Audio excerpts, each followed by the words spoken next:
I never thought that at 70 I'd be at war with my own son. But is it my fault that Peregrine and his wife, Odette, have decided that my time has passed and it's time to make room for them? My house in Oak Lawn isn't luxurious, but it's cosy. 2 stories with a small garden where I grow orchids.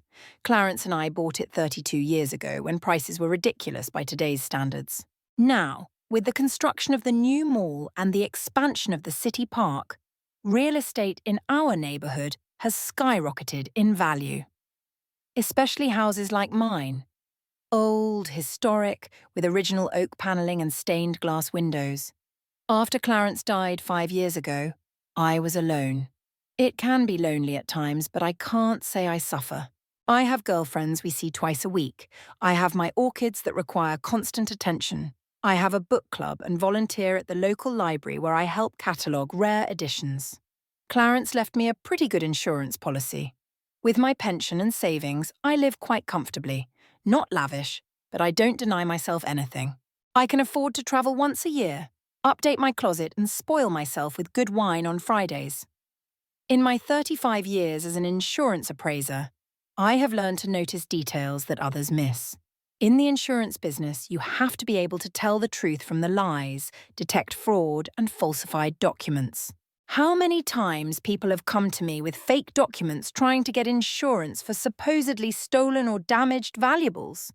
How surprised they were when I pointed out the inconsistencies in their stories, the signs of forgery in documents they thought were perfect. "You have a diamond eye, Mrs. Atwood," my boss used to say. And I was proud of it.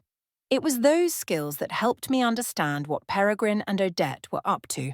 My son has always been ambitious, but in recent years his ambition has turned into outright greed. His job at the car dealership brings him a good income, but he never has enough. Odette, his wife of 12 years, works as a receptionist in a beauty salon and is also perpetually dissatisfied with her position. They are both in their 40s and still rent an apartment and complain about the exorbitant rent. I started noticing a change in their behaviour about 6 months ago. They used to visit me only once a month, usually on holidays, or when they needed something. Suddenly, they started showing up every week, bringing me groceries and inquiring about my health. "Mum, did you remember to take your blood pressure pills?" Peregrine asked, even though he didn't even remember that I had blood pressure problems before. "Phyllis, we noticed that your roof is in need of repair. Maybe we should think about moving to a cosier place," Odette suggested with fake concern in her voice. I didn't seem to see through them. I smiled and thanked them for their concern, but I grew more and more wary inside.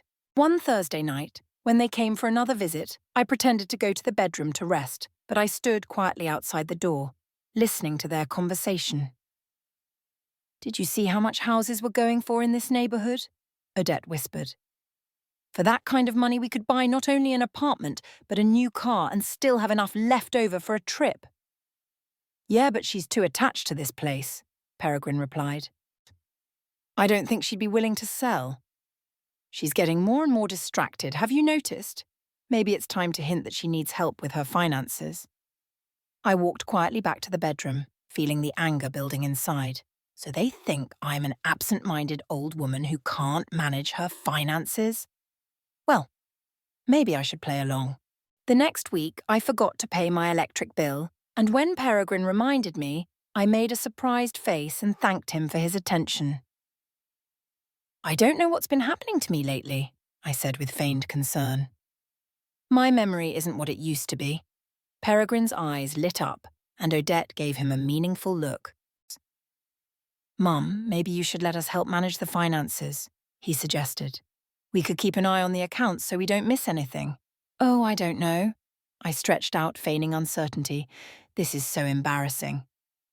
"Not at all, Phyllis," Odette interjected. "A lot of people your age need help. It's perfectly normal."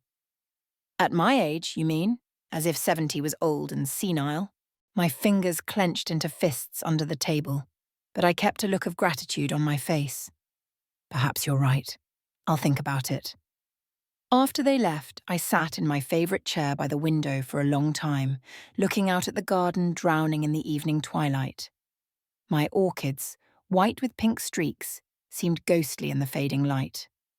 I remembered Clarence giving me the first flower on our 20th anniversary. Orchids require patience and attention, just like a good marriage, he'd said then. I smiled at that memory. Clarence had always been wise and prudent. He wouldn't have approved of our son's behaviour, but he might have advised me to proceed with caution and wisdom, which I intended to do. The next day, I called my longtime friend Prudence Hollister. We'd met in college and had kept in touch ever since, despite all of life's twists and turns. Prudence, unlike me, had never married and had been a math teacher at Oak Lawn High School all her life. She was always straightforward and practical. "Phyllis, are you sure they're really planning something like this?" she asked when I shared my suspicions. "Maybe they're just worried about you." "Prudence, I know my son. He's never been a selfless man, and his wife is worse. They think I've got one foot in the grave and that it's time I made a home for them." "That's terrible," Prudence sighed. "What are you going to do?" "I'm not sure yet, but I have an idea. Remember how in college we used to play a prank on our roommate who was always stealing our stuff?" Prudence laughed. "How could I forget? We planted an expensive necklace on her that was actually cheap costume jewellery, and then made a huge scandal about the missing family heirloom. She was so scared that she confessed to all the thefts herself. Now we need something like that. Give them a rope to hang themselves with." After talking to Prudence, a plan began to form in my head. I wasn't going down without a fight. If Peregrine and Odette wanted a war, they'd have one. But on my terms. Over the next few weeks, I continued to play along with their idea of me as a helpless old lady. Forgetting important things, getting dates mixed up, showing insecurity when handling bank cards. Each time they helped me, I would shower them with gratitude, fueling their confidence that the plan was working. At the same time, I sort of casually started mentioning the significant savings I have. "You know, Peregrine, your father was always very prudent," I said at dinner one night. "He left me a lot more than anyone would have guessed." I noticed Odette tense up, though she tried to hide her interest. "Really?" Peregrine asked nonchalantly, but his eyes showed greed. "Where do you keep your savings?" "Oh, in various places," I answered evasively. "Some in the bank, some in more secure places." "More secure?" Odette stepped forward. "What do you mean?" I smiled enigmatically. Clarence had never fully trusted banks. He preferred to keep some of his money in, shall we say, the old-fashioned way. I could see the gears turning in their heads. The bait had been thrown and they took it. A few days later, Peregrine called me with an offer to come down for the weekend and help with the general cleanup. I agreed, knowing full well that they would be looking for hidden money. When they arrived, I let them do the cleaning and sat down in the garden, ostensibly to get out of the way. Through the window, I could see them methodically checking every drawer, every shelf, looking under mattresses and carpets. Their faces grew more and more disappointed. Toward evening, as they sat there tired and irritated, I decided to add more wood to the fire of their greed. "You know, I've been thinking." I began pretending not to notice their true motives. "Maybe I really should move to a smaller place. This house is getting too big for me alone." Odette almost jumped with excitement. "We were just talking about that. There are wonderful senior centres that will take care of you." Maybe, I said thoughtfully. "But what about the house? Selling it to strangers seems so wrong." Peregrine and Odette exchanged hopeful glances. "We could, take care of the house," Peregrine suggested cautiously. "If you decide to move." "That would be wonderful," I smiled. I'd know the house was staying in the family. I could see them barely restrain themselves from rushing over to hug each other with joy. My trap was beginning to work. Now I had to get them to show their true colours. "You know I'm meeting with my lawyer next week," I added casually. "I want to discuss some documents." "Papers?" Odette looked up. "What kind of documents?" "Oh, nothing much. I just want to make sure I'll be okay if anything happens to me." After they left, I sat down at my desk and began to work out the next step of my plan. I needed to prepare documents that looked convincing enough to provoke them into action. And then Then I'd teach them a lesson they'd never forget. Clarence would probably laugh to see me planning to outsmart my own son, but he'd always appreciated my ingenuity. "My Phyllis won't let herself get hurt," he used to say proudly. And he was right. I will not let myself be wronged. I will fight for what is rightfully mine. The home that Clarence and I worked hard to build, my dignity, the right to decide my own fate. The war had begun, and I intended to emerge victorious. I spent the next 2 weeks preparing my plan. First, I had to create a convincing illusion of declining health and memory. I put my paperwork in order, checked all my contracts, and made sure all my bills were paid on time. Then I made a few phone calls to old co-workers at the insurance company to update my knowledge of modern legal intricacies.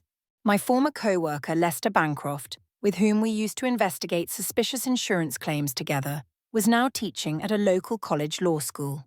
He was delighted to receive my call and was happy to talk about the latest developments in real estate and probate law. "Phyllis, are you going to sue someone?" he asked when I started asking about specific legal nuances. "No, I just want to make sure my affairs are in order," I replied evasively. "Well, look, if you need legal advice, give me a call. I'm always happy to help an old battle buddy." We both laughed, remembering how in the 90s we'd investigated a warehouse arson case when the owner was trying to get insurance. It was then that Lester called me Battle Buddy for my persistence and attention to detail. Armed with the necessary knowledge, I set about implementing my plan. I started small. I accidentally forgot where I put my glasses, even though they were hanging on a lanyard around my neck.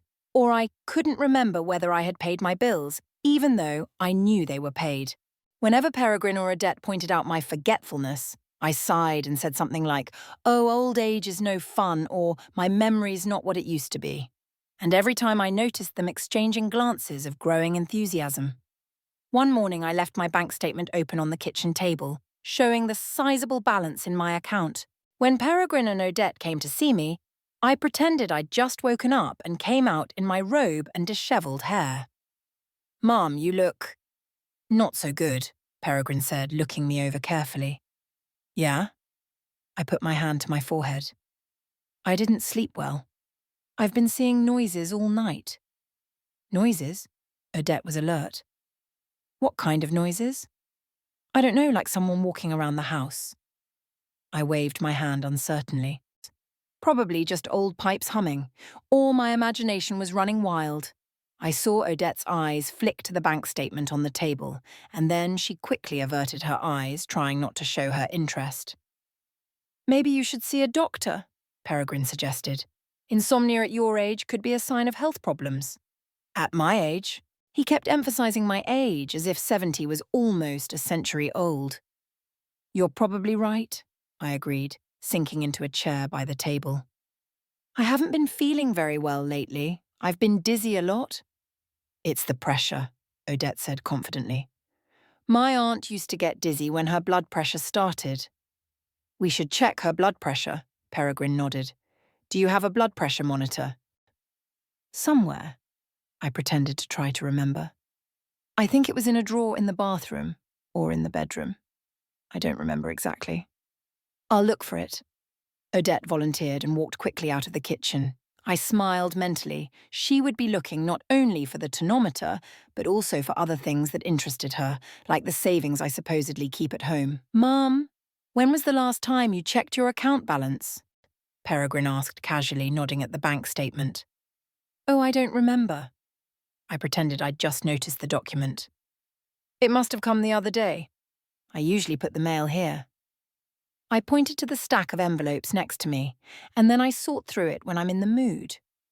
Peregrine took the statement and glanced at it. "It's a pretty hefty sum," he said, trying to be casual, but I could see the greedy gleam in his eyes. "Are you sure you want to keep all the money in one account? Maybe we should spread it out to reduce the risks." "Risks?" I frowned, feigning incomprehension. "What risks?" "Well, anything can happen to the bank," he shrugged. "Or the account itself. Scammers are very creative these days." "Oh, I hadn't thought of that." I shook my head worriedly. "But you're right, of course. It's not all of my savings, though. Your father always said you can't have all your eggs in one basket. So you have other accounts? Peregrine tried to hide his interest but was unsuccessful. Accounts, investments, I remained deliberately vague. And a few other things. Clarence was a very prudent man. That's when Odette came back with the tonometer. Found it in the bathroom cabinet, she said. Let's check your blood pressure, Phyllis. She took my blood pressure, which of course was a little high. I'd made sure of that by drinking a strong cup of coffee before they arrived and being deliberately nervous. 150/90, Odette announced, looking at the display.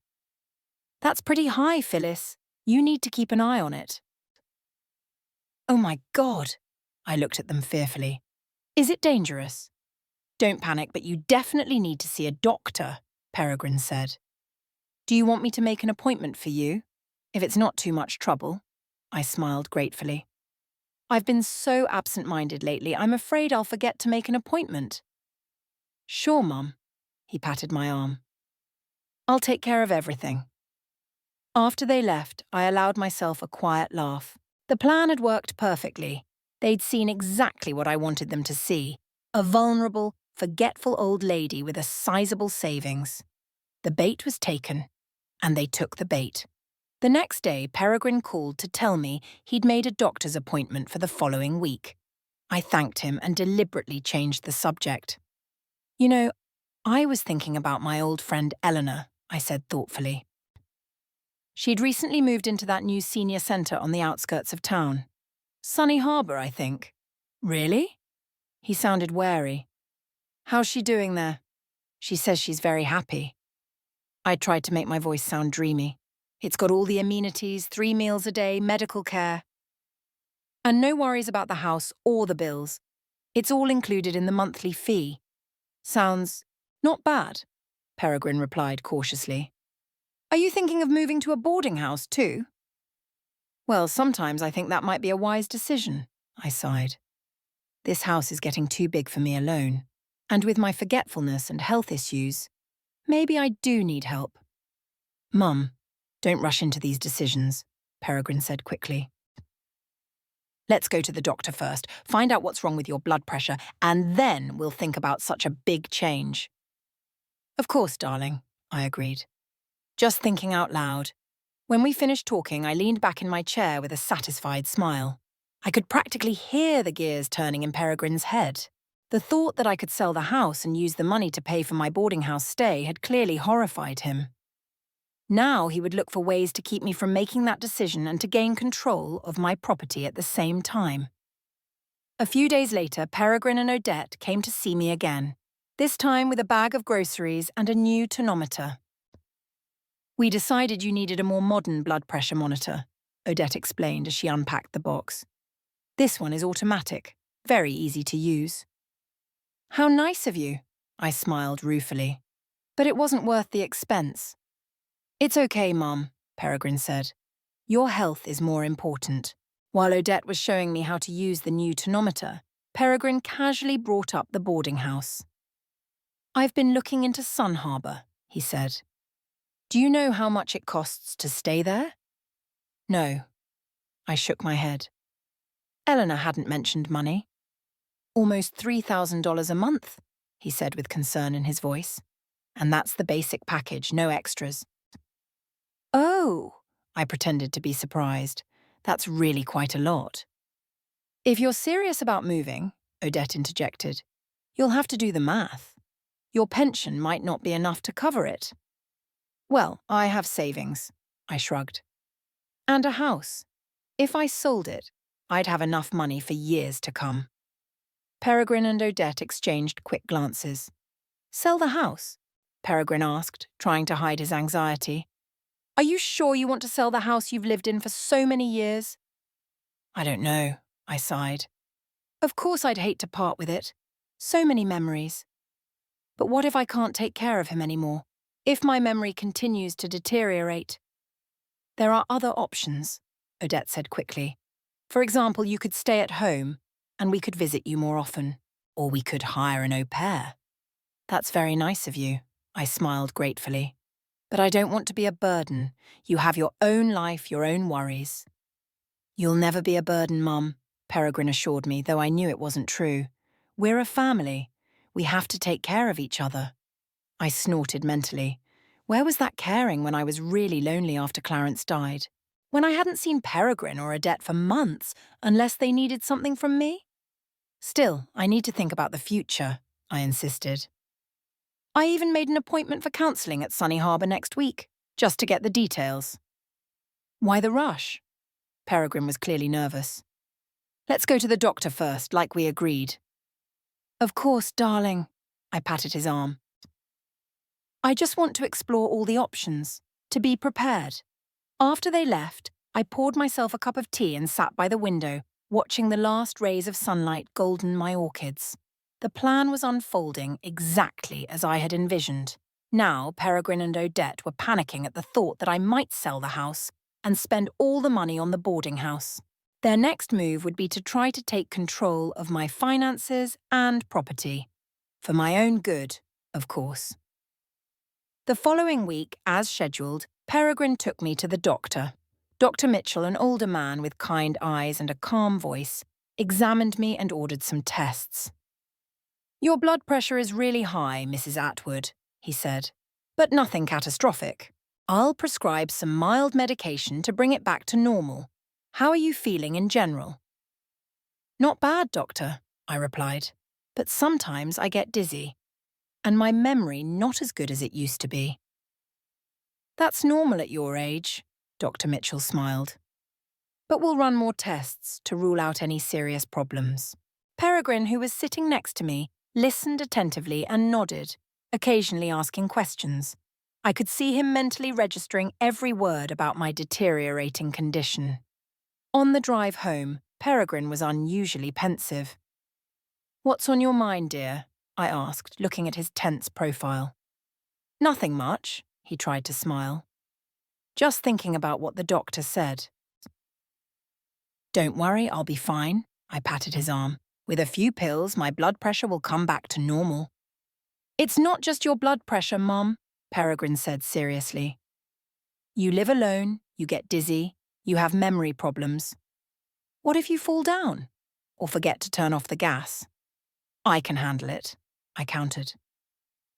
So far, he repeated.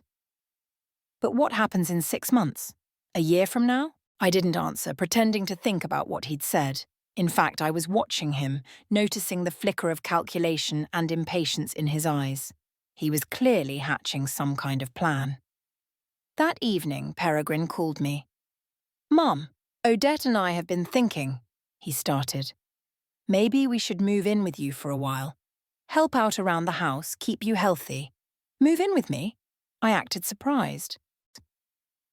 But you have your own apartment, your own life. We rent, Peregrine reminded me. And as for a life? Well, we could try. For a month, say, to start with. See how comfortable everyone is. I don't know. I paused, as if hesitating. I wouldn't want to embarrass you. You won't embarrass us, Mum, Peregrine assured me. Besides, this way you can put off the boarding house decision. See how you do with our help. Well, if that's what you really want. I tried to make my voice sound insecure. We do, Mum. We really do. He sounded so excited that I could hardly contain my laughter. We could move in this weekend, if you don't mind. So soon? I acted surprised. Well, if it's convenient for you. The sooner the better, Peregrine said firmly. So you won't be alone any longer than necessary. After the conversation, I called Prudence to let her know how things were going. They've decided to move in with me, I said, pleased. This weekend? So soon? Prudence was surprised. They're not even trying to hide their intentions. Exactly, I grinned. They're so sure I don't notice anything that they're not even trying to be subtle. Everything is going according to plan, Prudence. Now we need to prepare for the next stage. And what will that be? I'll let them think they're in complete control. And then I'll show them the fake deed to the house that I supposedly signed. A fake deed of gift? Prudence interjected.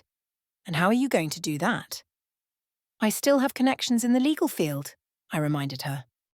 Besides, I'd learned to recognize forged documents during my years at the insurance company, which means I can create one, too. Phyllis, you scare me sometimes, Prudence laughed. But I'm glad you don't just let them fool you. I spent the next few days preparing for Peregrine and Odette's arrival. I put away my most prized possessions in a safe Clarence had installed behind a false wall in the pantry, a place Peregrine didn't know about. There I kept important documents, jewellery, and most importantly, the original deeds to the house. In addition, I started working on a fake deed of gift. I found a sample of such a document on the internet and modified it to create a seemingly plausible paper supposedly transferring ownership of the house to Peregrine. The document looked official with stamps and signatures, but contained several legal errors that would make it invalid in the event of an actual lawsuit. On Saturday morning, Peregrine and Odette arrived with several large suitcases, clearly more than I needed for a month-long stay. I greeted them with a smile, pretending to enjoy their company. "Mum, we're so glad you agreed to this," Peregrine hugged me. "You won't have to worry about anything anymore." "I've prepared a guest bedroom for you," I said. "I hope you'll be comfortable." "Oh, don't worry about us," Odette said. "We'll be fine. It's your comfort and safety that matters." I mentally rolled my eyes. Their concern was so fake. Even a real old lady with dementia would have suspected something wrong. "You know, I've been thinking about our talk about the boarding house," I said over lunch. "Maybe you're right. Maybe I should wait to make that decision. See how I do with your help." "That's great, Mom," Peregrine brightened.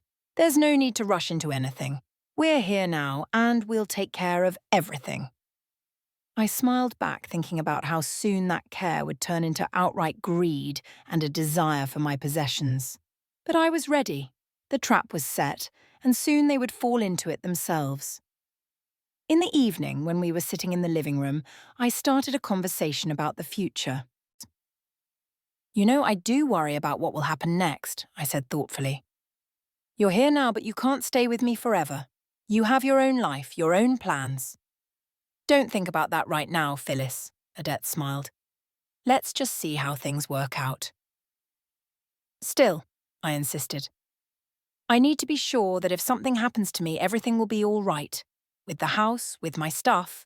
Peregrine and Odette exchanged glances. "Mum, if you're worried about the legal side of things," Peregrine began cautiously, "we could talk to a lawyer. Draw up some paperwork to give you some peace of mind." "What kind of paperwork?" I pretended not to understand. "Well, like a power of attorney," Peregrine suggested. "So I could help you with your finances, your bills, your medical issues." "Oh, I see," I nodded. "Yeah, that sounds reasonable. I do forget to pay my bills on time sometimes." "You see," he smiled. "It'll be a lot easier this way. I'll take care of everything." "The house, too?" I asked. "I'm so worried about what will happen to it if I have to move to a boarding house." "About the house, too," Peregrine said confidently. "Don't worry about anything, Mum. We'll make the best of it." I saw the greedy gleam in his eyes, and I knew that he had my house in his mind. Well, let him think it's all going according to his plan. Soon he'll know what it means to outsmart an old fox like me. "Thank you, darling." I smiled gratefully. "I'm so glad I can count on you. On both of you." As I walked up to my bedroom, I could hear them talking quietly in the living room, discussing how best to help me with the estate management. Their voices sounded excited, like children discussing Christmas presents. I smiled as I closed the bedroom door behind me. The plan was working perfectly. Now, all I had to do was wait for the right moment to move on to the next step, show them the fake gift certificate, and watch their true selves emerge. It didn't take long for Peregrine and Odette to get active. It was a week after they moved in with me that Peregrine brought some papers and placed them in front of me on the kitchen table during breakfast. "What's this, darling?" I took the papers and pretended to try to make out the fine print without my glasses. "Those documents we talked about, Mom," he smiled. "A power of attorney for financial management and a medical power of attorney. I've consulted with a lawyer and he's prepared everything we need." I looked through the papers slowly, pretending I had no idea what he was talking about. In fact, I scrutinized each item carefully. As I suspected, this wasn't just a power of attorney. Essentially, these documents gave Peregrine complete control over all of my assets. It seems very comprehensive, I said, looking up at my son. It's meant to be, Mother, he explained patiently.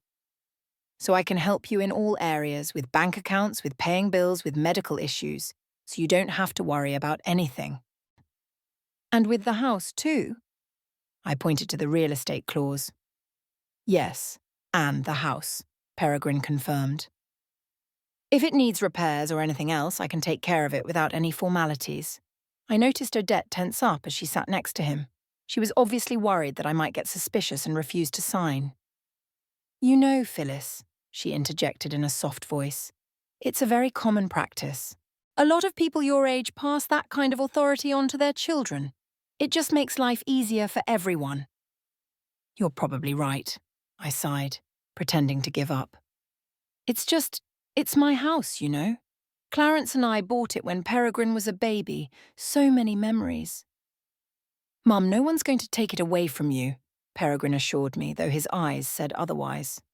These papers will just make things easier. You're still the owner. If you say so, I smiled with feigned gratitude. Give me a pen, please.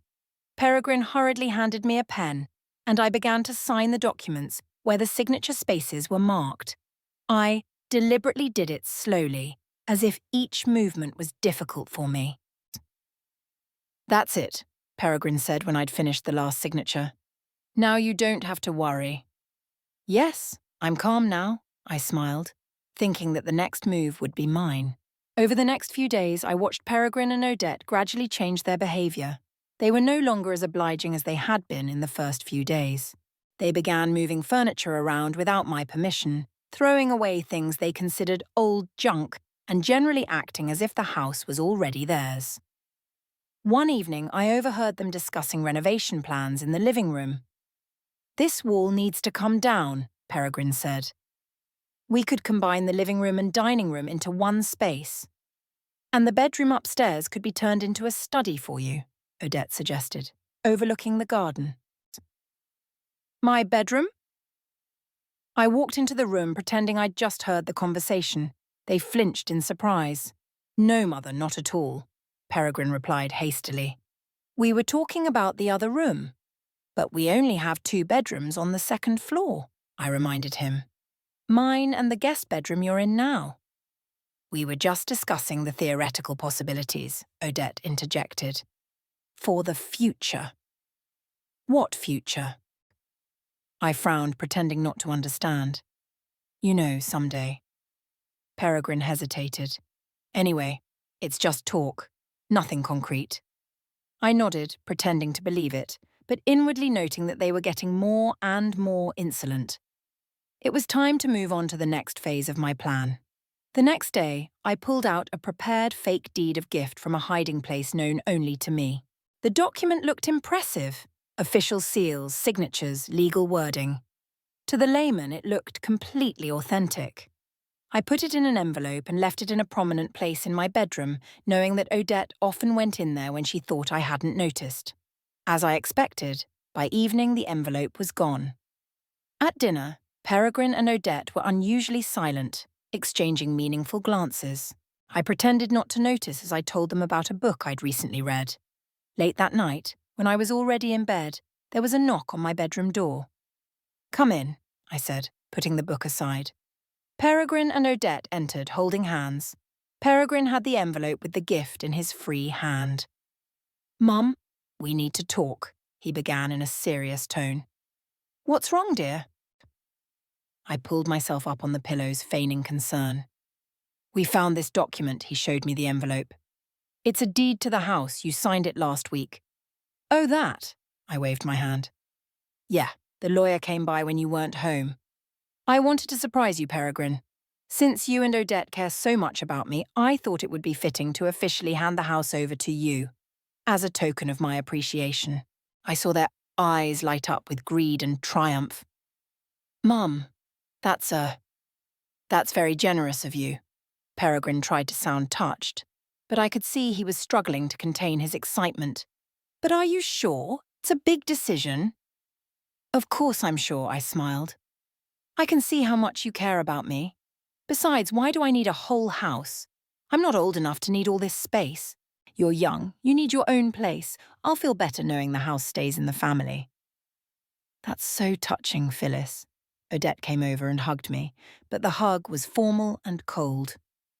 "We really appreciate your generosity." "I'm glad you're pleased." I patted her hand. "Now, if you don't mind, I'd like to do a little reading before bed." "Of course, Mother." Peregrine kissed my cheek. "Good night." As soon as the door closed behind them, I heard their muffled but excited voices in the hallway. They clearly couldn't believe their good fortune. I smiled and went back to my book, knowing it wouldn't be long before they showed their true colours. And I was not mistaken. The very next day, their behaviour changed dramatically. They no longer pretended to care. At breakfast, Odette announced that they'd invited an interior designer to discuss the renovation. An interior designer? I acted surprised. Why? "The house needs updating, Phyllis," Odette dismissed. "Everything about this place is so, outdated." "But I like the way it's organised," I countered. "Clarence and I picked out every detail together." "Times change, Mom," Peregrine interjected. "You can't live in the past forever." "The house needs a modern look." I noticed that he was no longer asking my opinion or permission. He was simply informing me of his plans. The endowment clearly gave him confidence. "And when is this designer coming?" I asked. "This afternoon," Odette answered. "And the realtor's coming by to appraise the value of the house. Just for information, of course." For information, of course. They'd already estimated how much they could get for the house if they decided to sell it. "I see," I nodded, pretending not to notice their true intentions. "Well, I'll try not to interfere with your meetings." "Yes, that would be helpful." Odette didn't even try to hide her irritation. "Maybe you could visit your friend Prudence. Spend the day with her." "That's a good idea," I agreed. "I haven't seen her in a while." I called Prudence and arranged a visit, not to clear the house for Peregrine and Odette, but to update her on developments and prepare for the final phase of my plan. "They took the bait," I informed Prudence, sitting in her cosy living room. "Now they think they own the house?" "How are they behaving?" Prudence asked, pouring tea. "Like real owners," I grinned. "They've already brought in a designer and a realtor. They're planning to redecorate the place to their liking." "What about you?" Prudence frowned. "They haven't tried to evict you?" "Not yet," I shrugged. "But it's only a matter of time. They're already insinuating that I'm interfering with their plans. What are you going to do when they try to kick you out?" "We'll see," I smiled enigmatically. "The main thing is to get them to reveal their true nature, so there would be no excuses later." When I got home that evening, the house was full of strangers. The interior designer and his assistant were taking measurements and photographing rooms, and a man in a business suit, apparently a realtor, was discussing something with Peregrine in the living room. "Ah, Mum, you're back." Peregrine smiled strainedly. "How was your day?" "Fine, thank you." I looked around. "You're having a meeting, I see." "Yeah, we're discussing possible changes," he said with a wave of his hand. "Mr. Jenkins, the realtor, says that if you update everything properly, the value of the house could go up 30%. "That's right," I nodded. "And you're planning to sell the house?" "No," Peregrine answered hastily, though his eyes said otherwise. "It's just good to know the market value, just in case." "Of course," I pretended to believe him. "I think I'm going to go to my room. I'm tired from the day." Yeah, go get some rest." He was obviously glad to be rid of me. "We're going to do some more work here." Over the next week, the house became a backyard. Peregrine and Odette invited builders to estimate the cost of repairs, real estate consultants, and friends to brag about their acquisition. They paid less and less attention to me, as if I were a ghost in my own house. One morning, I heard them discussing a problem in the kitchen. "Something has to be worked out with your mother," Odette was saying. We can't start renovations while she's living here. I know, Peregrine sighed. But how do I gently suggest that she move out? Maybe it's time to think about that boarding house, Odette suggested. Sunny Harbour or whatever it was. She was the one who mentioned it. Yeah, but she wanted to sell the house to pay for it, Peregrine reminded her. And now it's ours. I don't think her pension will pay for a boarding house like that. There are cheaper options, Odette insisted. It didn't have to be the most luxurious. I stepped quietly away from the door, seething with indignation. They were discussing where they could put me, like I was worthless. And this was my own son. That evening, Peregrine knocked on my bedroom door. Mum, can I talk to you? He asked, coming in. Of course, dear, I put the book aside. About what? He sat on the edge of the bed, feigning concern. Odette and I are worried about you, he began. Your health, your memory. Maybe you'd be better off in a place where you'd be professionally cared for. You mean a boarding house? I pretended to be surprised, but I thought you moved in with me so I could stay at home. Things have changed, Mum. He tried to smile, but it was unconvincing. We're planning a major renovation, and it's going to be uncomfortable and even dangerous to live here during the work. Besides, with your health problems. What health problems? I frowned. Yes, I get dizzy, and sometimes my memory fails, but I'm fine. Don't kid yourself, Mum, Peregrine sighed. We can see how hard this is for you. The boarding house will take much better care of you than we can. What about payment? I asked. You know these places are expensive. We found an easier option. He pulled a brochure out of his pocket. Quiet Wharf. It's not as posh as Sun Harbour, but it's a decent place. And your pension should be enough. I picked up the brochure and flipped through it. From the pictures, it looked like the cheapest, dreariest boarding house I could find. I don't know, Peregrine. I shook my head. I'd hoped to stay home after all. After all, this house is... It's not yours anymore, Mum, he interrupted sharply, losing patience. You signed the deed of gift, remember? The house belongs to me now. But you promised I could live here. I let my voice shake. Circumstances have changed, he shrugged. Besides, you'd be better off in a place where there's constant medical care. I don't want to go to a boarding house, I said firmly. This is my home, and I'm staying here. Peregrine sighed and stood up. Think again, Mum. We've already arranged a place for you. If you refuse, we'll have to look for other solutions. After he left, I called Prudence. They've started, I said. They're trying to evict me to some cheap boarding house. What bastards, Prudence said indignantly. What are you going to do? Refuse, of course, I grinned. I want to see how far they're willing to go. The next few days turned into psychological warfare. Peregrine and Odette did everything they could to make my life in the house unbearable. They played loud music, invited noisy groups of friends, accidentally threw away my things, and made it clear that I was no longer welcome here. The climax came on Saturday night, 2 weeks after I showed them the fake gift certificate. I was sitting in the living room when Peregrine and Odette walked in with a determined look. Mum, we need to have a serious talk, Peregrine began. About what, dear? I looked up from my book. About your move. He sat down across from me. We found a place for you at Quiet Wharf. They're ready to take you in as early as Monday. Monday? I acted shocked. But that's the day after tomorrow. I won't have time to pack. Get ready. We've already packed your things, Odette intervened. Just the essentials. You can get the rest later. But I told you I don't want to move. I shook my head. I'm staying here. That's out of the question, Mum. Peregrine's tone turned hard. The builders are coming here on Tuesday. The renovations are going to start whether you want them to or not. But this is my house, I exclaimed. I've lived here for over 30 years. It was yours, Peregrine corrected coldly. It's mine now, and I decide who lives in it. Peregrine, you can't do this to me. And I let the tears come to my eyes. I'm your mother. And you can't cling to the past forever. He raised his voice. The house is ours now, and we have the right to do whatever we want with it. But where will I go? I sobbed inwardly, watching their reactions. What's going to happen to me? We told you to go to Quiet Key, Odette said irritably. They'll take care of you there. And if I don't? I wiped away my tears and looked at them. Peregrine and Odette exchanged glances.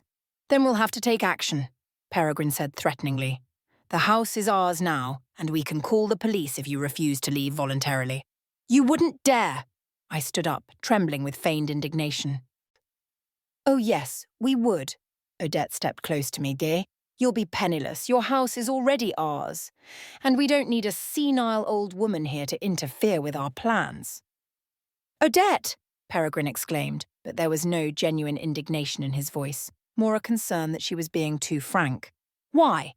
She snapped at him. Stop being ceremonious with her. She can't do anything anyway. The house is ours, period. I sank back in my chair, defeated. I didn't think you were capable of such a thing, I whispered. My own son. Don't be so dramatic, Mother. Peregrine rolled his eyes.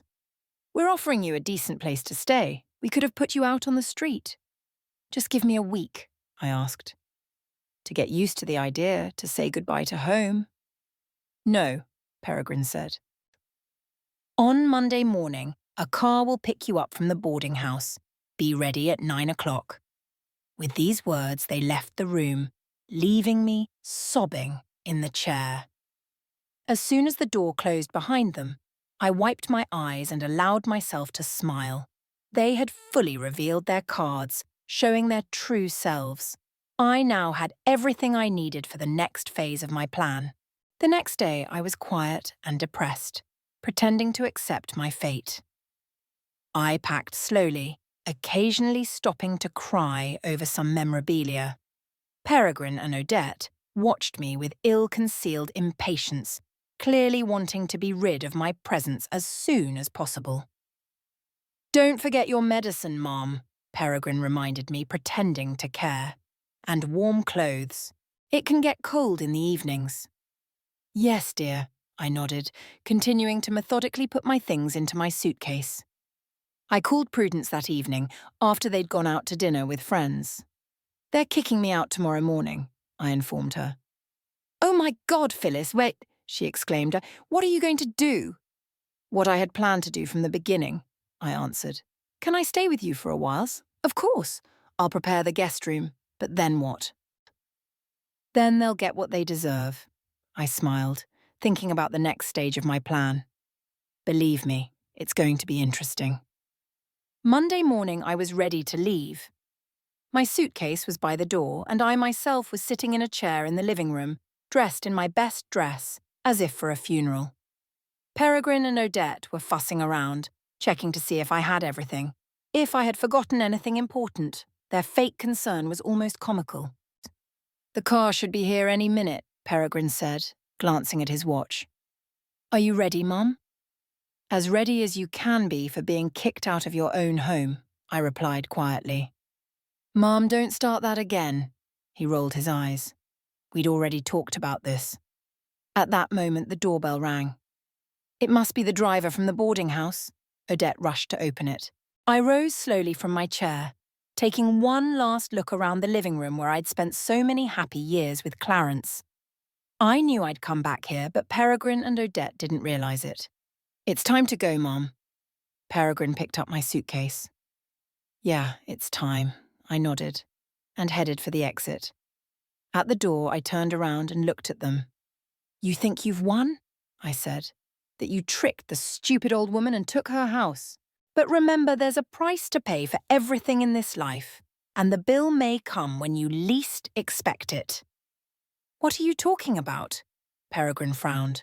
Nothing, darling, I smiled, just thinking out loud. With those words, I left the house, got in my car and drove away, leaving Peregrine and Odette to enjoy their supposed victory. The car stopped outside Prudence's house, a small but cosy cottage with a neat garden where my friend grew dahlias and chrysanthemums. Prudence was waiting for me on the porch, her grey hair in a tight bun, and her thin-rimmed glasses made her look like the strict teacher she'd been all her life. Phyllis. She hugged me tightly as soon as I got out of the cab. How are you? Better than you'd expect from a woman who'd just been kicked out of her own home, I smiled, despite the seriousness of the situation. Your room is ready. Prudence took my suitcase. I made lunch and brewed your favourite tea. Come inside and tell me everything in detail. We settled into her bright kitchen, which smelled of fresh-baked goods and herbs. Prudence had always been a great hostess, even though she lived alone. So, she poured my tea. Tell me how it went. I described in detail the last few days in my house, how Peregrine and Odette had become more and more insolent and self-righteous, how they planned to remodel the house, and how finally they had literally pushed me out the door. You're going to be left penniless. Your house is already ours, I repeated Odette's words. Can you believe it? This coming from the woman who, until 2 weeks ago, had been playing the caring daughter-in-law. Unbelievable, Prudence shook her head. What are you going to do now? What I've been planning all along. I sipped my tea. Sue them for fraud and attempted embezzlement. But you showed them the deed of gift, Prudence said. Wouldn't that complicate matters? Not if I deny that I ever signed it, I winked at her. I'm going to claim that I have no idea where that paper came from, that they must have fabricated it themselves. And they'll believe you? Prudence looked skeptical. Why wouldn't she? I shrugged. I have an impeccable reputation. I've spent my life as an insurance appraiser detecting fraud. And their actions speak for themselves. They kicked their own mother out of her house. What kind of judge would believe that I willingly gave them the house if they treated me like that? It makes sense, Prudence agreed. But you'll need a good lawyer. I already have one in mind, I smiled. Remember Lester Bancroft? We worked at the insurance company together. Now he teaches law school and is in private practice. The next morning I called Lester. His voice sounded as cheerful as it had 30 years before. Phyllis? What a pleasant surprise. To what do I owe the pleasure? I've got a problem, Lester. I got right to the point. A legal problem. I need your help. What's wrong? His tone became instantly serious. I summarized the situation without going into detail about the fact that I'd shown Peregrine and Odette the forged deed of gift. They claim that I signed the deed to the house, but I did nothing of the sort, I concluded. And now they kicked me out and want to sell my house. This is serious. Lester was quiet. Can you come to my office today? We need to go over the details and see the original deeds to the house. Sure, I agreed. Would 2 o'clock be okay with you? Great. I'll put it on my calendar. Prudence insisted on accompanying me to the meeting with Lester. His office was in the Oak Lawn Business Centre, a modern glass and concrete building. The receptionist ushered us into a spacious office where Lester was already waiting for us. The years had favoured him. Despite the grey in his temples, he retained a trim figure and a lively look in his intelligent eyes. When he saw me, he smiled broadly and rose to meet me. Phyllis, he shook my hand, you haven't changed at all. Lester, that's not true and you know it, I smiled back. Let me introduce an old friend of mine, Prudence Hollister. Nice to meet you. Lester shook Prudence's hand. Please sit down. So Phyllis, tell me everything in detail. I told you the whole story, from Peregrine and Odette's suspicious interest in my house to their threats to call the police if I didn't leave my own house. They claim they have a deed of gift signed by me, I said. But I never signed anything like that. I've never even seen it. I don't know where they got it from. Lester listened intently, occasionally making notes in his notebook. Do you have the original deeds to the house? He asked when I was done. Yes. I pulled a folder of documents out of my bag. I always keep them in a safe place. Peregrine and Odette didn't know where they were. Lester looked through the documents, nodding. It's all in order. The house is officially yours, no encumbrances or restrictions. Now, about the supposed gift deed. You say you've never seen it? Never, I answered firmly, looking him straight in the eye. I have no idea what the document is or where it came from. Lester tapped his pen thoughtfully on the table. In that case, we're dealing with a serious fraud. If they presented a forged document and actually evicted you from your own home on the basis of it, it's a criminal offence. What do we have to do? I asked. First, file a lawsuit for wrongful eviction and fraud, Lester began to list. Second, demand your immediate return to your home while the lawsuit is pending. Third, request an examination of this alleged gift deed. And if they refuse to show the document? Prudence asked. Then it would automatically work in our favour, Lester replied. If they claim to be entitled to the house on the basis of some document, they are obliged to produce it to the court. And what are our chances of success? I asked. Honestly? Lester looked at me. Very good. You have the original deeds to the house, an impeccable reputation, and you can produce witnesses who will confirm that your son and daughter-in-law actually kicked you out of your own home. Plus, if the document is indeed forged, forensics will easily establish that. Then let's get started, I said firmly. The sooner the better. I'll have all the necessary documents ready by tomorrow. Lester made a few more notes. Tomorrow we'll file a lawsuit, and I think by the end of the week your son and daughter-in-law will receive a summons. The next few days were spent in preparing documents and collecting testimonies. Prudence agreed to testify, confirming that I had never said anything about intending to give the house to my son and that I had been evicted against my will. Lester also found 2 other witnesses, neighbours who had seen Peregrine and Odette literally push me out of the house with my suitcase. On Friday, Lester called to say that the lawsuit was officially filed and accepted for trial. Judge Harrington will be handling the case, he said. That's a good thing. She's known for being open-minded and tough on crooks. When will Peregrine and Odette be notified? I asked. It's already been sent, Lester replied. They should receive it on Monday or Tuesday. The first hearing is scheduled for next Friday. That soon? I was pleasantly surprised. I pointed out the urgency of the case, given that you were wrongfully evicted from your own home, Lester explained. Judge Harrington agreed that it required immediate consideration. Thank you, Lester, I said sincerely. You're a true friend. You're welcome, Phyllis. His voice softened. I'm always on your side. The weekend passed in relative peace. Prudence and I tended to her garden, cooked dinner together, watched old movies, all the things longtime friends do when they spend time together. But Monday morning there was a call from Lester. Phyllis, I have news. His voice sounded excited. Peregrine and Odette have received notice of the lawsuit, and they seem to be in a panic. How do you know that? I asked. They called the court demanding an explanation, Lester replied. And then their lawyer contacted me trying to find out the details of the lawsuit. They already have a lawyer? I was surprised to hear such a quick response. Yes, one Gregory Payne, Lester snorted. He's known for taking on questionable cases if the client pays well, but even he doesn't seem too sure of their position. What makes you think that? He was too insistent in asking about our evidence, Lester explained. Usually lawyers aren't so direct if they're sure of their position. Besides, he's already hinted at the possibility of a pre-trial settlement. They want to settle? I grinned. So soon? It looks like it, Lester confirmed. But I said we're pushing for a trial. We want a full confession of guilt and all damages.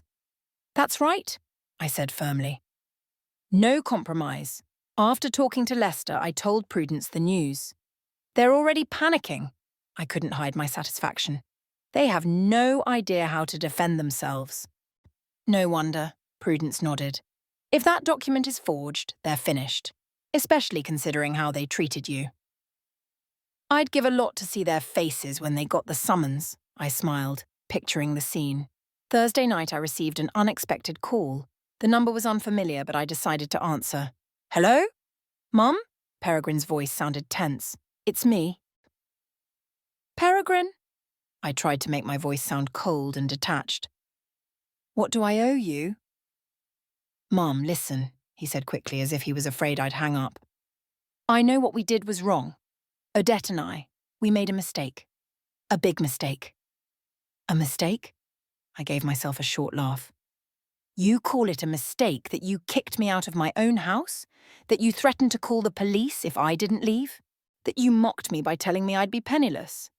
Yeah, Peregrine stammered.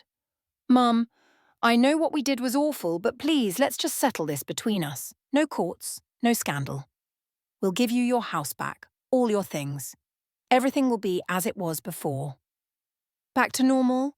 I wasn't being sarcastic. You think anything can be like before after what you've done? Mum, please, he sounded desperate. If this goes to trial, we could be charged with fraud. That's a felony. I'll have a criminal record. I'll lose my job. Odette would suffer too. Think of the consequences. Did you think about the consequences when you kicked me out of the house? I asked. When you planned to send me to a cheap boarding house so I wouldn't interfere with your enjoyment of my possessions? It was a mistake, a terrible mistake. Peregrine seemed ready to cry. We gave in to greed, to temptation. But we're sorry, we really are. Please, Mum, drop the lawsuit. We'll make it right. I paused, pretending to consider his proposal. I'll talk to my lawyer, I finally said. But I can't promise anything. What you've done is unforgivable. Thank you, Mum. The relief in his voice was almost palpable. Thank you for at least considering the possibility. After talking to Peregrine, I immediately called Lester and told him about the call. They are indeed in a panic, he confirmed. Their lawyer called me today too, offering to increase the compensation if we agreed to a pre-trial settlement. The next day, Lester called again, this time his voice sounding even more excited. Phyllis, you wouldn't believe it, he exclaimed. Peregrine and Odette's lawyer just contacted me. They're willing to admit that the deed was forged and give you your house back. They're only asking for leniency on the financial demands. What? I was genuinely surprised. They gave up that fast? I guess so. Lester was clearly pleased. I think when they saw how serious the charges against them were and realized that the examination would easily reveal the forgery, they decided not to aggravate their situation. And what did you tell them? That we would consider their offer, but that we insist on full compensation for moral damages and all expenses related to this situation, Lester answered. And of course the immediate return of you to the house. Great. I was pleased with this turn of events. When can I go home? If we agree, it will be today, Lester said. They have already vacated the house and left the keys with my secretary. So soon? I was surprised. They're in a panic, Phyllis, Lester grinned. They're afraid of prosecution. Their lawyer said they'd do anything to avoid a trial. After the conversation, I broke the news to Prudence. They've surrendered on all fronts. I couldn't hide my triumph. They've signed a confession, agreed to compensation, vacated the house. You've won, Phyllis, Prudence hugged me. I always knew you wouldn't let yourself get hurt. I just wanted justice, I shrugged. And now I had it. A week later, Peregrine and Odette received an official letter from the court notifying them that they had been accepted and a preliminary hearing had been scheduled. Lester told me that they were literally speechless when they saw the list of charges. Fraud, unlawful eviction, moral damages. The letter also stated that if fraud was proven, the case could be transferred to criminal court. This was the last straw. They immediately contacted their lawyer, who called Lester the same day with a pre-trial settlement offer. They were willing to admit all the charges, give me my house back, and pay compensation just to avoid a trial. Lester brought the letter to me, and we read it together. Seeing the panicky lines, written in legal language but clearly motivated by desperation, gave me a sense of satisfaction. They had fallen into my trap.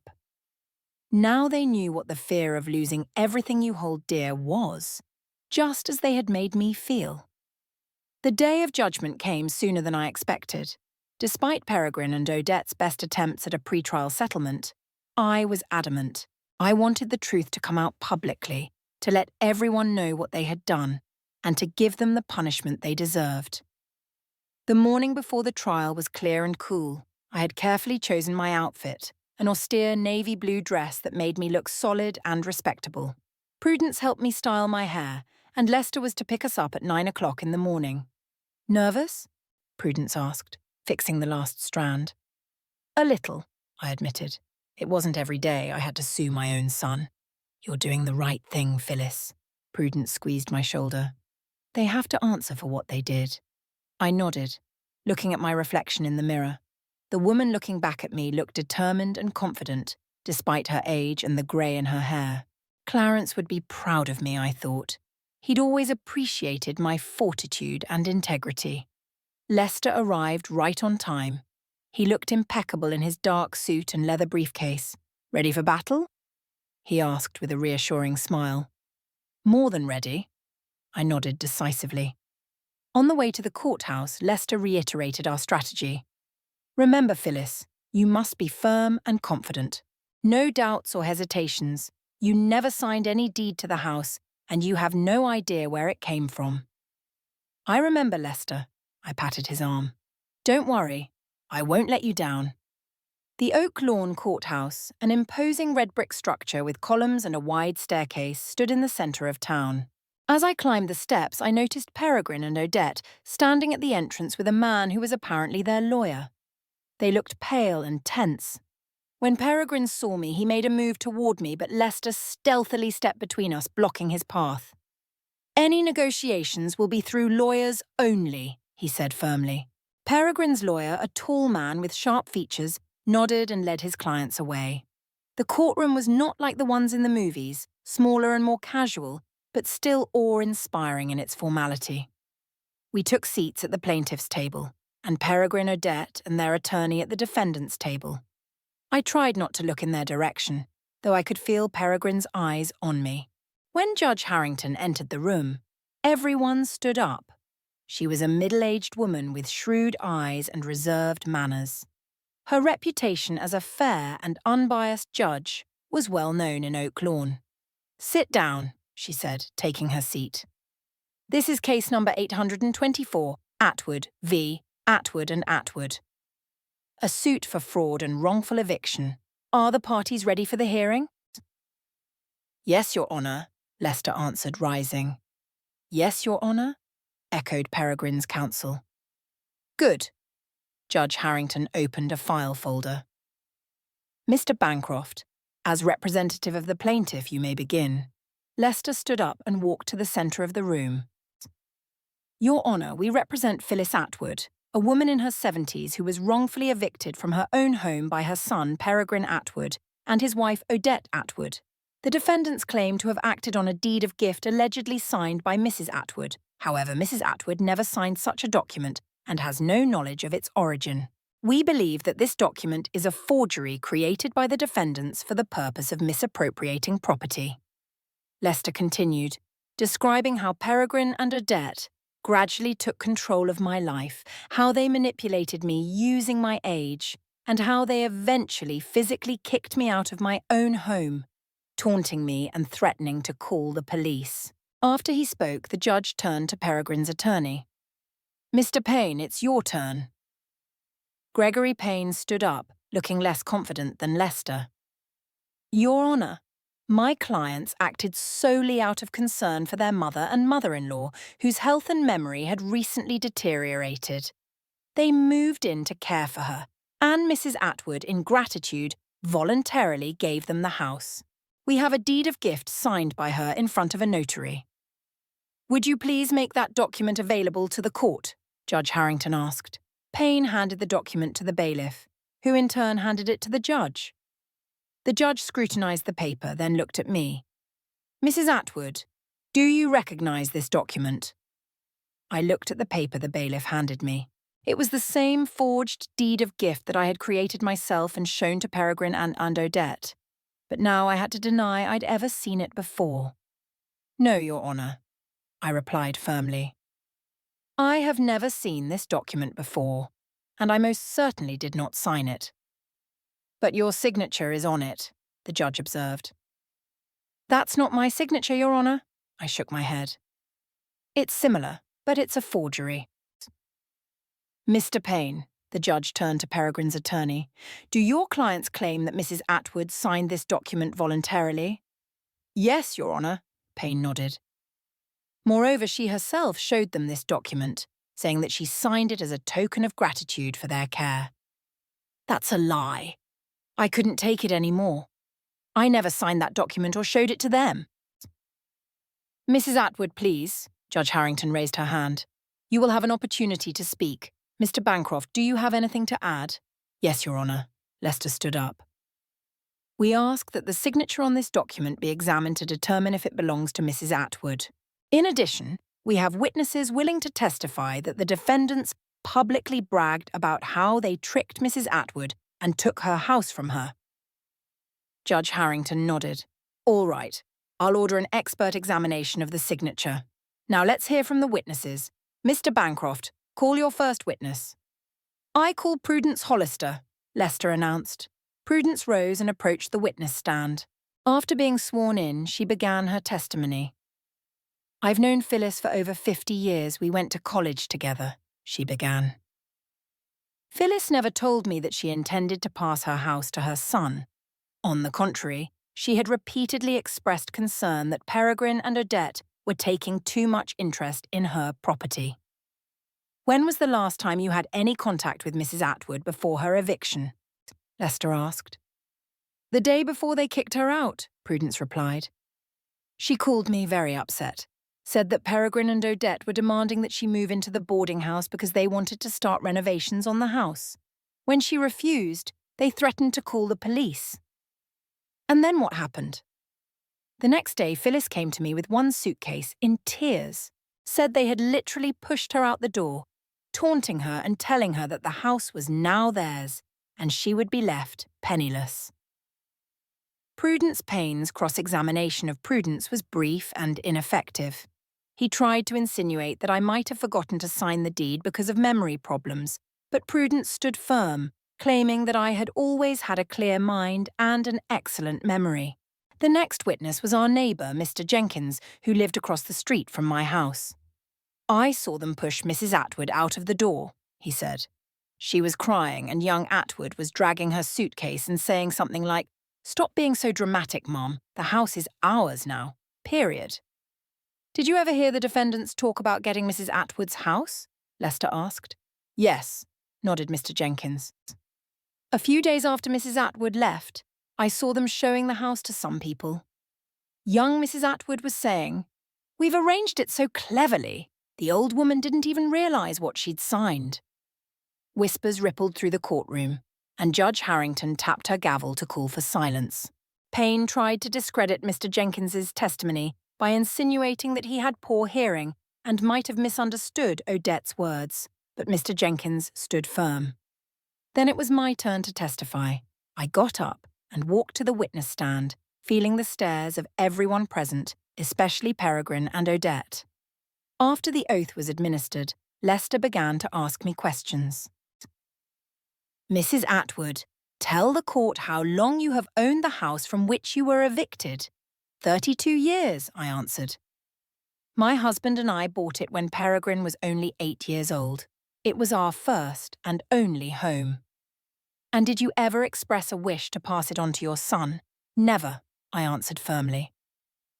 I planned to live there for the rest of my life, and then perhaps bequeath it to Peregrine. But I never intended to pass it on in my lifetime. Tell the court how your son and his wife became interested in your house. I described in detail how Peregrine and Odette began visiting me more frequently after real estate prices in our neighbourhood rose, how they gradually took control of my life, convincing me that I was becoming forgetful and needed help, and how they eventually moved in with me under the pretense of caring. And when did they show you this supposed gift deed? They never showed me any deed of gift. I shook my head. The first time I saw that document was in court today. I have no idea where it came from or who signed it, but it certainly wasn't me. But your son and his wife claim that you showed them the document and said you signed it as a token of your gratitude for their care. That's a lie.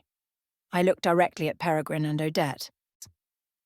I never showed them any deed to the house. I would never give up my house, especially considering how they treated me. Then it was Payne's turn to cross-examine. Mrs. Atwood, he began, Your son and his wife claim that you have become more forgetful in recent months. Perhaps you simply don't remember signing this document. I remember everything that happened perfectly well, Mr. Payne, I replied with dignity. I don't have a problem with my memory. And I absolutely remember that I never signed the deed to my house.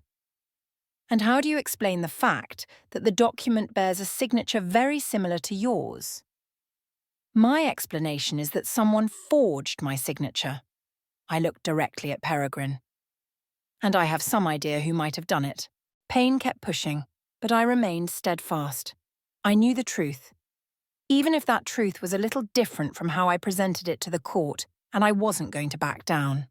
After my testimony, Judge Harrington recessed until the next day, when Peregrine and Odette were scheduled to testify, and the results of the signature examination were due.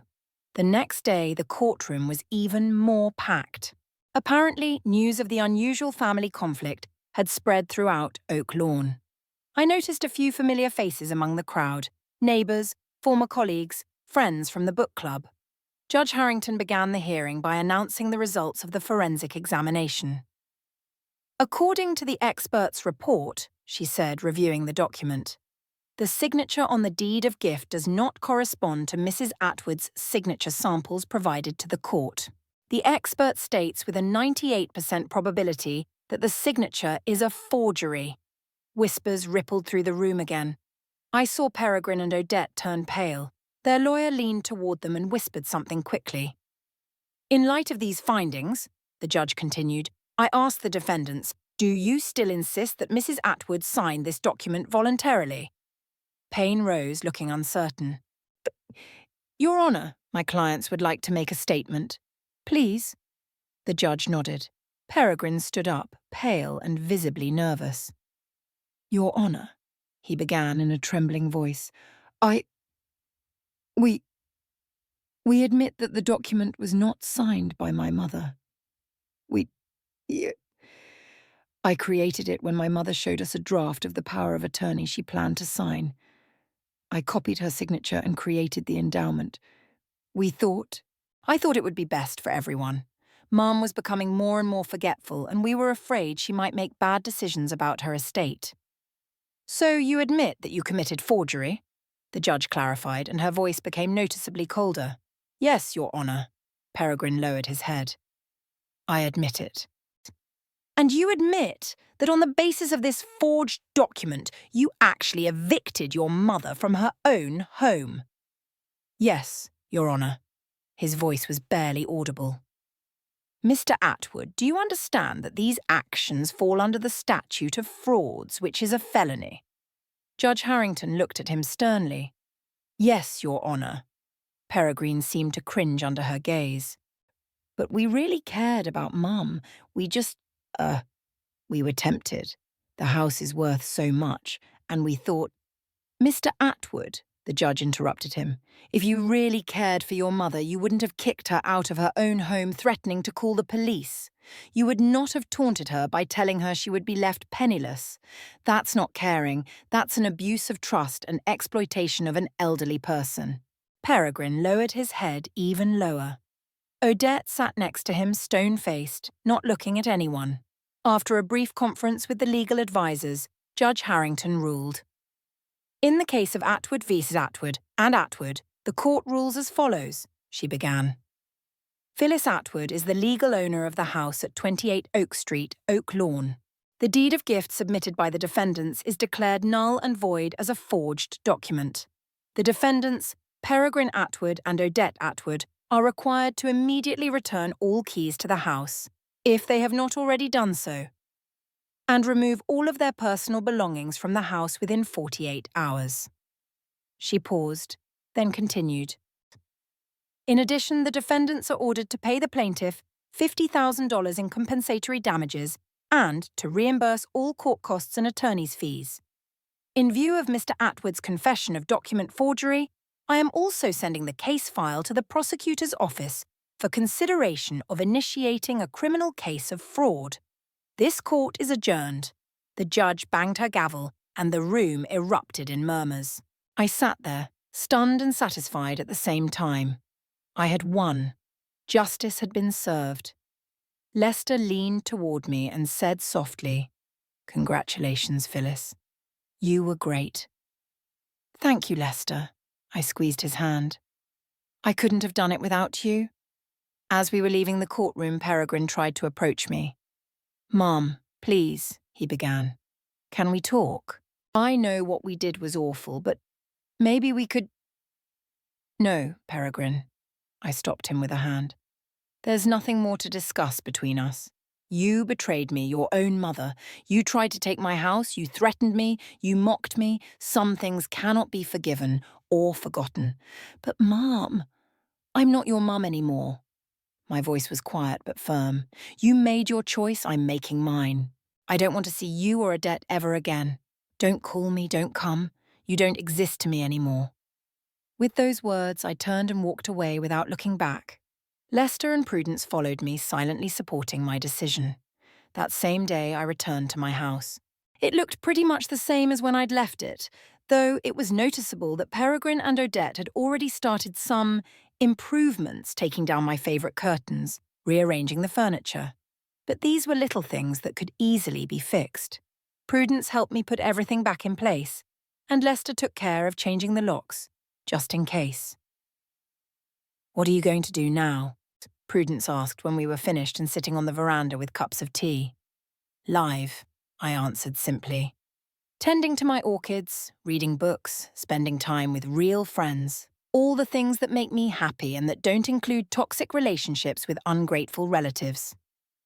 "You don't regret your decision?" Lester asked cautiously. "After all, Peregrine is your only son." "No, I don't." I shook my head. "You know, Lester, some people think that family ties are sacred, that you should forgive your relatives no matter what they've done just because they're family. But I don't see it that way. Relationships should be mutually respectful, whether you are related or not. Peregrine and Odette showed their true colours, and it was ugly. I don't want anything to do with people capable of such treachery." "I understand," Lester nodded. "And I respect your decision." Over the next few weeks, I gradually returned to normal. My orchids, which had suffered a little without proper care, began to recover. I resumed my book club meetings, returned to volunteering at the library, and, to my surprise, I began spending more time with Lester, not just as an advocate, but as a friend. He would often drop in to see how I was doing, bring me new books, or just keep me company over a cup of tea. We talked about everything: books, politics, our past adventures at the insurance company, and gradually I began to notice that I looked forward to his visits, that I enjoyed his company, his wit, his sense of humour. One evening, as we sat on the veranda watching the sunset, Lester suddenly took my hand. "Phyllis," he began a little tentatively, "I know this may not be the right time considering all you've been through recently, but I really like spending time with you. And if it's okay with you, I'd like to keep doing it, maybe even more often." I looked down at our hands entwined together and felt the warmth spill over my body. In my 70s, I hadn't expected to feel this way again, the anticipation of a new relationship, a new chapter in my life. "I like spending time with you too, Lester," I replied, squeezing his hand lightly. "And I'd love to do it more often." He smiled, and I saw the same warmth in his eyes that I felt myself. And so began a new chapter of my life. No toxic relationships, no betrayal, no manipulation, just with real friends, with favourite activities, and maybe a new love. I don't regret my decision to end my relationship with Peregrine and Odette. Sometimes the best thing we can do for ourselves is to let go of those who hurt us, even if they are part of our family. Because real family isn't necessarily those with whom we share blood ties.